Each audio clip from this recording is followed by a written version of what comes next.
ఓం గంగణపతయ నమ ఐం సరస్వత్యై నమ క్రీం క్రీం మహాకాళికాయ నమ ద్రాం దత్తాత్రేయ నమ శ్రీరామ జయ రామ జయ జయ రామ రామాయ నమ ఓం నమ శివాయ శివాయ గురువే నమ ఓం నమో భగవతే మేధా దక్షిణామూర్తి మహ్యం మేధాం ప్రజ్ఞాం ప్రయచ్చస్వ వెంకృష్ణాయ గోవిందాయ గోపీజనవల్లభాయ శ్రీకృష్ణ పరబ్రహ్మణే పరంజ్యోతిషే నమో నమ మాతృభ్యో పితృభ్యో ఋషిభ్యో గురుభ్యో నమో నమ ఆచార్యదేవ్యభ్యో నమో నమ జయ గురు దత్తాత్రేయ గాయత్రి పరంబకాయ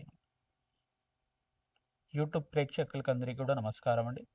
నేను పాలపర్తి గురునాథాశ్రమ జ్యోతిష్యం వాస్తు సిద్ధాంతిని మీకంతా కూడా ఈ యొక్క గ్రహ గోచార ప్రకారంగా నవగ్రహాల యొక్క కలియిక వాటి ప్రభావం అంతా కూడా నవగ్రహ దేవతల యొక్క అనుగ్రహం అంతా కూడా 2026 సంవత్సర ఫలితాల్లో భాగంగా ప్రధానంగా 2026 ఆంగ్ల సంవత్సర ఫలితాల్లో భాగంగా జనవరి నుంచి డిసెంబర్ దాకా ప్రధానమైన గ్రహాలంతా కూడా శుక్రుడు బృహస్పతి శుభగ్రహాలంతా కూడా ఏ రాశి వాళ్ళకి యోగిస్తాయి, ప్రధానంగా శుభ కార్యక్రమాలు మీ గృహంలో అంతా కూడా నెరవేరడానికి ఎటువంటి పరిష్కారాలంతా కూడా ఆచరించాలి, ప్రధానంగా గృహయోగము మరియు భూసంపద స్థిరాస్తి మరియు వివాహాది శుభకార్యాలు ఇటువంటి శుభకార్యాల కోసం శుక్రుడు బృహస్పతి యొక్క అనుగ్రహం ఏ రకంగా లభిస్తూ ఉంటుంది, ఏ రాశి వాళ్ళకి అంతా కూడా వివాహాది శుభకార్యాలు అత్యంత యోగకరంగా ఉన్నాయని విశేషంగా చెప్పడం కూడా జరుగుతుంది.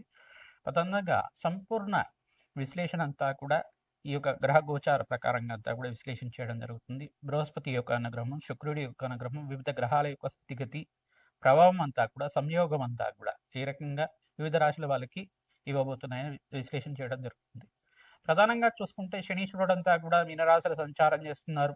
ప్రధానంగా రాహు అంతా కూడా కుంభరాశులు సంచారం చేయడం, ఏప్రిల్ 14 తర్వాత వక్రగతి పొందుతుంటారు. కేతు అంతా కూడా సింహరాశిలో సంచారం చేయడం, ప్రధానంగా బృహస్పతి అంతా కూడా చూసుకుంటే మిథున రాశిలో జూన్ 14 దాకా మిథున రాశిలో సంచారం చేస్తుంటారు.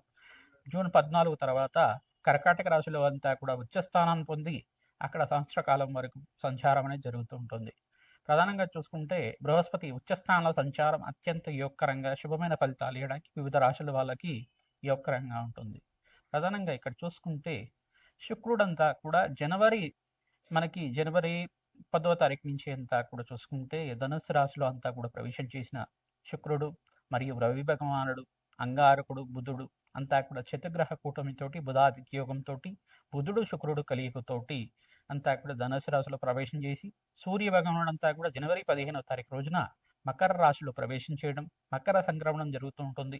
ప్రతి 30 రోజులకు ఒకసారి సూర్యగ్రహం అంతా కూడా మారుతూ ఉంటుంది. వివిధ గ్రహాలంతా కూడా మారుతూ ఉండడం వల్ల ప్రధానంగా సూర్య భగవానుడు, బుధుడు, శుక్రుడు అంతా కూడా ప్రతి మాసంలో అంతా కూడా మారుతూ ఉంటారు. వివిధ స్థానాల్లో అంతా కూడా మారుతూ ఉంటారు. వాటి ప్రభావం అంతా కూడా విశ్లేషణ చేయడం జరుగుతుంది. గ్రహస్థితి అంతా కూడా ఈ రకంగా ఉంది. ఏప్రిల్ 14 నుంచి ఈ యొక్క రాహుకేతులంతా కూడా వక్రగతి అంతా కూడా సంచారం జరుగుతూ ఉంటుంది. ప్రధానంగా బృహస్పతి అనుగ్రహం అంతా కూడా శుభ పరిణామాలంతా కూడా సంపూర్ణ విశ్లేషణ అంతా కూడా చేయడం జరుగుతుంది. ఏ వ్యాపారస్తులకంతా కూడా యోగకరంగా ఉంది, ప్రధానంగా ఆర్థిక మీకంతా కూడా ఫైనాన్షియల్ గ్రోత్ కలగడానికి, ప్రధానంగా ఆర్థికంగా మీకంతా కూడా ధనాదాయం పెరగడానికి, ధనలాభాలు సిద్ధించడానికి, వ్యాపారంలో లాభాలు సిద్ధించడానికి, ఆర్థికంగా అభివృద్ధి కలిగి రావడానికి మీకంతా కూడా కులదేవత ఆరాధన శ్రేష్టంగా చెప్పడం జరుగుతుంది. ఎవరైతే కనుక కులదేవత ఆరాధన విశేషంగా చేసుకుంటుంటారో మేషాది ద్వాదశ రాశుల వాళ్ళు విశేషంగా మీకంతా కూడా అత్యంత అనుకూలంగా అష్టేశ్వర ప్రాప్తి రావడానికి ఆస్కారం ఉంటుంది. గోచార చక్రవశాత్తు చూసుకుంటే మీకంతా కూడా దత్తనాడి ప్రకారంగా ఈ యొక్క ప్రశ్నారూఢ జాతకం ప్రకారంగా గోచార చక్రవశాత్కంతా కూడా వివిధ రాశుల వాళ్ళకి ఈ యొక్క గ్రహస్థితి ప్రభావం ఈ రకంగా ఉంది. దానికి పరిహారం చేసుకుంటే ఇంకా యోగకరంగా మీకు సంపూర్ణమైన అనుగ్రహం అంతా కూడా లభిస్తుంది. జగన్మాత అనుగ్రహం వల్ల, ఆ మహాశక్తి అనుగ్రహం వల్ల మీకంతా కూడా అత్యంత అనుకూలంగా ఈ యొక్క అష్టేశ్వర ప్రాప్తి, ధనలాభాలు, అదృశ్య యోగాలు సిద్ధించడానికి ఆస్కారం ఉంటుంది. మీ గృహంలో అంతా కూడా వివాహాది శుభకార్యాలు జరగడానికి ఆస్కారం ఉంటుంది. విశ్లేషణ అంతా కూడా పరిష్కారం ఆకారంలో చెప్తాము. మేము చెప్పే పరిహారం అంతా కూడా మీరు ఆచరిస్తే కనుక అత్యంత రాజయోగం సిద్ధించడానికి, విపరీత రాజయోగము, ధనప్రాప్తి, అదృశ్య యోగం, మహాలక్ష్మి స్థిరనివాసంగా ఉండడానికి, అష్టైశ్వర ప్రాప్తి కలగడానికి, వ్యాపారంలో అభివృద్ధి, ఉద్యోగంలో మార్పు, స్థానచలనం, గృహయోగం సిద్ధించడానికి ఆస్కారం ఉంటుంది. శ్రీమాత్రే నమః. ధనుస్సు రాశి జాతకులకి 2026 ఆంగ్ల సంవత్సర ఫలితాల్లో భాగంగా జనవరి నుంచి డిసెంబర్ దాకా శుక్రుడు బృహస్పతి యొక్క సంయోగము, శుక్రుడు బృహస్పతి యొక్క ప్రభావం అంతా కూడా ఈ రకంగా ఉంటుంది. ప్రధానంగా చూసుకుంటే ఈ యొక్క శుక్రుడంతా కూడా వివాహాది శుభకార్యాలకు కారణమవుతాడు. కలత్రకారకుడు ప్రధానంగా. బృహస్పతి కూడా సంతానకారకుడు, వివాహాది శుభకార్యాలకు కారణమవుతుంటారు. గృహయోగం సిద్ధించాలన్నా, భోగభాగ్యమైన జీవితం, లగ్జరీ లైఫ్ లీడ్ చేయాలన్నా, ప్రధానంగా రాజయోగం సిద్ధి రావాలన్నా ఈ గ్రహాలంతా కూడా కారకత్వాలు అవుతుంటాయి. ప్రధానంగా సంఘంలో గౌరవం పెరగాలన్నా, వృత్తిలో, వ్యాపారంలో, రాజకీయంగా అభివృద్ధి కలగాలన్నా ఈ 2 గ్రహాల అనుగ్రహం అంతా కూడా కావాలి. ప్రధానంగా చూసుకుంటే ధనుస్సు రాశి జాతకులకి ఇక్కడ సప్తమ స్థానంలో బృహస్పతి సంచారం, అష్టమ స్థానంలో ఉచ్చస్థానం అంతా కూడా రాష్ట్రాధిపతి ఉచ్చస్థాన సంచారం అంతా కూడా జరుగుతుంది. చతుర్గ్రహ కూటమితో ప్రారంభమవుతుంది ఈ సంవత్సరం అంతా కూడా. సూర్యుడు, బుధుడు, బుధ భగవానుడు, అంగారకుడు, ప్రధానంగా శుక్రుడు అంతా కూడా కలియిక. ఈ యొక్క కలియికతోటి ప్రారంభమైన 2026 సంవత్సరం అంతా కూడా, ఆంగ్ల సంవత్సరం అంతా కూడా జనవరి 15వ తారీఖు రోజున ప్రధానంగా సూర్య భగవానుడు అంతా కూడా మకర రాశిలో ప్రవేశం చేయడం, వివిధ రాశుల్లో అంతా కూడా ప్రతి నెలకు ఒకసారి మారుతూ ఉండడం, ఈ యొక్క గ్రహాలన్నీ కూడా ఈ చతుర్గ్రహాలు కూటమిలో ఉన్న గ్రహాలన్నీ కూడా ప్రతి ఒక్క నెలలో అంతా కూడా సంయోగం అనేది జరుగుతూ ఉంటుంది. ఏప్రిల్ 28వ తారీఖు దాకా మీకంతా కూడా స్వల్పమైన మిశ్రమైన ఫలితాలతోటి ఆర్థికంగా ఉన్నత స్థితి కలగడానికి, శ్రమతో కూడిన సంపాదన పెరగడానికి ఆస్కారం ఉంటుంది. మే 15వ తారీఖు తర్వాత రాజయోగం అని చెప్పడం జరుగుతుంది. సూర్య భగవానుడు ఉచ్చస్థానంలో సంచారం రాజయోగ కారకుడు. బృహస్పతి అంతా కూడా ఉచ్చస్థానంలో సంచారం అంతా కూడా రాజయోగ కారకుడు. ప్రధానంగా మీకంతా కూడా వివాహాది జరగడానికి, వివాహాది శుభకార్యాలంతా కూడా సిద్ధించడానికి ఆస్కారం ఉంటుంది. అదృశ్య కాలంగా చెప్పడం జరుగుతుంది. అదృష్ట కాలం అంతా కూడా చెప్పడం జరుగుతుంది. సంఘంలో గౌరవం పెరుగుతుంది. మీ మాటకి పట్టింపు అంతా కూడా ఉంటుంది.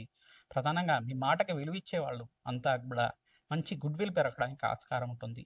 మీ పేరు ప్రఖ్యాతలంతా కూడా కీర్తి ప్రతిష్టలు పెరగడానికి ఆస్కారం ఉంటుంది. మీకంతా కూడా ప్రధానంగా శివపార్వతుల కళ్యాణం ఆచరించడం, ఈ యొక్క సుబ్రహ్మణ్య శాంతి హోమాది కార్యక్రమాలు ఆచరించుకోవడం, ప్రధానంగా చండీ హోమాది కార్యక్రమాలు ఆచరించుకోవడం వాళ్ళకి విశేషమైన పుణ్యప్రాప్తి లభిస్తుంది. రాజశ్యామల యజ్ఞాతికరతలు కానీ, దత్తాత్రేయ శాంతి హోమాది కార్యక్రమాలు కానీ, ప్రధానంగా చూసుకుంటే దత్తాత్రేయాయ స్మరణ మాత్రైన సంతుష్టాయ నమః నామాన్ని జపాన్ని ఆచరిస్తూ ఉండండి. ప్రధానంగా కమలాత్మిక దేవి మూలమంత్ర రహితంగా శ్రీసూక్త పారాయణ, శ్రీసూక్త హోమాది కార్యక్రమాలు, లక్ష్మీ కుబేర శాంతి హోమాది కార్యక్రమాలు అంతా కూడా ఆచరిస్తూ ఉండాలి. విశేషమైన ధన ప్రాప్తి, వ్యాపారంలో అభివృద్ధి, ఉద్యోగంలో మార్పులంతా కూడా ఆగస్టు 28వ తారీఖు నుంచి నవంబర్ 28వ తారీఖు దాకా విదేశీయాన యోగం కలగడానికి ఆస్కారం ఉంటుంది. విదేశీయానంలో ఎవరైతే ప్రయత్నం చేసుకుంటారో విద్య కోసం కావచ్చు, ఉద్యోగం కోసం కావచ్చు ప్రయత్నం చేసుకుంటారో, మీ ప్రయత్నాన్ని మించి మంచి అవకాశాలంతా కూడా సిద్ధించడానికి, మీకు పేరు ప్రఖ్యాతలు గణించడానికి, అష్టైశ్వర్య ప్రాప్తి కలిగించడానికి, అమ్మవారి అనుగ్రహం వల్ల అనంతమైన ఐశ్వర్య ప్రాప్తి కలగడానికి ఆస్కారం ఉంటుంది. గోమాత సేవ చేసిన వాళ్ళకి సకల దోషాలంతా కూడా నివారణ కలుగుతుంటుంది. ప్రతినిత్యం కూడా తోటకూర, గోంగూర అంతా కూడా గోమాతకు సమర్పిస్తూ ఉండడం, దోసకాయనంతా కూడా సమర్పించడం వల్ల విశేషమైన పుణ్యప్రాప్తి కలుగుతుంది. రాజయోగం సిద్ధిస్తుంది. శనగళ్ళు, బొబ్బర్లు, మినువులు మరియు తిలలు అంతా కూడా, నల్ల నువ్వులంతా కూడా బ్రాహ్మణోత్తమం ప్రీతికరంగా నవగ్రహ శాంతి కోసం అని చెప్పేసి ఆ గ్రహాలకు ప్రీతికరంగా దానాది కార్యక్రమాలు దక్షిణ సహితంగా ఇచ్చుకోవడం వల్ల విశేషమైన రాజయోగం సిద్ధిస్తుంది. శ్రీమాత్రి నమః. 2026 ఆంగ్ల సంవత్సర ఫలితాల్లో భాగంగా మేషాది ద్వాదశ రాశుల వాళ్ళు ప్రతినిత్యం కూడా ఈ పరిష్కారం ఆచరిస్తే గనక రాజయోగం సిద్ధిస్తుంది. 5 గ్రహాలు 6 గ్రహాలంతా కూడా రాజయోగం కలుగుతున్నాయి. ప్రధానంగా చూసుకుంటే ప్రధానంగా మకర రాశి జాతకులకి ఈ సంవత్సరం అంతా కూడా రాజయోగంగా చెప్పడం జరుగుతుంది. ప్రధానంగా వృషభ రాశి జాతకులకు కూడా ద్వితీయార్థంలో అంటే జూన్ 14 తర్వాత రాజయోగంగా చెప్పడం జరుగుతుంది. ఇక్కడ ధనుస్సు రాశి జాతకులకు కూడా మంచి రాజయోగంగా చెప్పడం జరుగుతుంది. కుంభరాశి జాతకులకు కూడా మంచి రాజయోగం, విపరీత రాజయోగం అంతా కూడా ఈ సంవత్సరం అంతా కూడా సిద్ధించడానికి ఆస్కారం ఉంటుంది.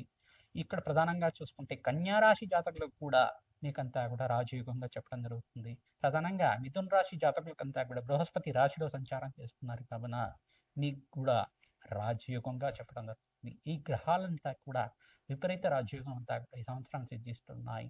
ఈ గ్రహాలకి ప్రధానంగా బృహస్పతి యొక్క సంచారం అంతా కూడా 5 రాశులకి, ప్రధానంగా 5, 6 రాశులకి, మిథున రాశి, ప్రధానంగా కర్కాటక రాశి జాతకులకు కూడా విపరీత రాజయోగం అంతా కూడా జూన్ 14వ తారీఖు తర్వాత సిద్ధించడానికి ఆస్కారం ఉంటుంది.